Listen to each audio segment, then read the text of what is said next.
محمد رسول الله والذين معه أشداء على الكفار رحماء بينهم تراهم ركعا سجدا يبتغون فضلا من الله ورضوانا سيماهم في وجوههم من أثر السجود ذلك مثلهم في التوراة ومثلهم في الإنجيل كزرع أخرج شطأه فآزره فاستغلظ فاستوى على سوقه يعجب الزراع ليغيظ بهم الكفار. Aya hii ambayo Mwenyezi Mungu Subhanahu wa Ta'ala anamsifu mtume wake na kuwasifu masahaba. Muhammadur Rasulullah, hakika Muhammad ni mtume wa Mwenyezi Mungu na wale walioko pamoja naye ni ashidda, ni wakali, wenye msimamo mgumu wanapokuwa dhidi ya maadui. Ashiddau ala al-kuffar, lakin wao kwa wao wana sifa ya kuhurumiana.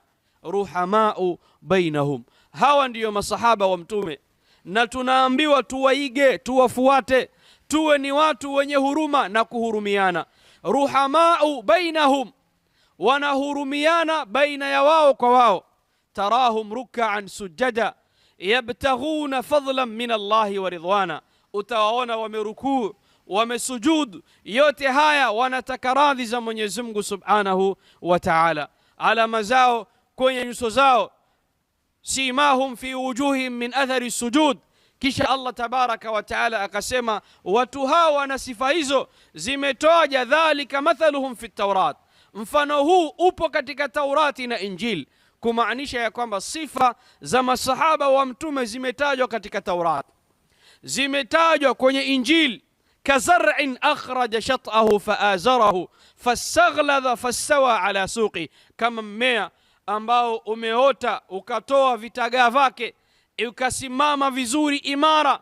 Yu'jibu zurraa liyaghidha bihim alkuffar, wanavutiwa wale wakulima, anavutiwa mkulima akiangalia ule mmea namna ulivyoota, ili wawachukize wale wakulima wengine. Liyaghidha bihim, ndo wakasema maulama katika istidlal liyaghidha bihim alkuffar, kwamba masahaba wamefananishwa na mmea huu, mmea ambao uliosimama imara juu ya kunusuru Uislamu. Lakini yote haya ili wachukie kina nani? Al-kuffar, kumaanisha ya kwamba anayewachukia masahaba wa mtume ni nani? Ni kafiri, wallahu almusta'an. Kwa hivyo angalia namna Qur'ani inavyoweka manzila masahaba wa mtume, namna ikatoa tamyiz, kitu cha kupambanua na kumaizisha ya kwamba anayewachukia masahaba wa mtume, anayewalaani masahaba wa mtume, anayewataja kwa ubaya, anayekuwa na kinyongo na wao, huyu si mu'min, huyu si Muislam, wallahu almusta'an.